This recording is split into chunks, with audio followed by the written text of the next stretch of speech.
ADD is a very common issue and it's a very difficult issue.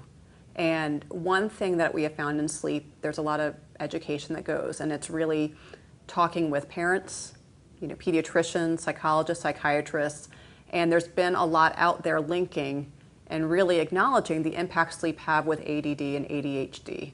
So it can do it in a couple different ways. We know that people who have ADD and ADHD have sleep issues, and there's a question of the chicken and the egg. If you have it, it can be difficult to wind down and fall asleep, so insomnia is common with it. Medications you take for it can also affect sleep. But the reverse is also true. We know that sleep and having poor sleep can impact your ability to focus and memory, and those are symptoms you see with ADHD. Hyperactivity is a very common symptom, and with kids, when they're sleep deprived, they may not say they're sleepy. They may not say they're tired. They actually can get hyper.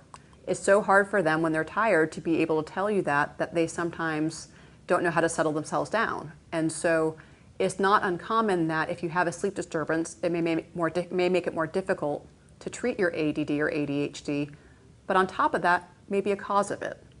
And so we are finding that more and more that when that diagnosis comes up, parents on their own are bringing their children in to be screened for a sleep issue.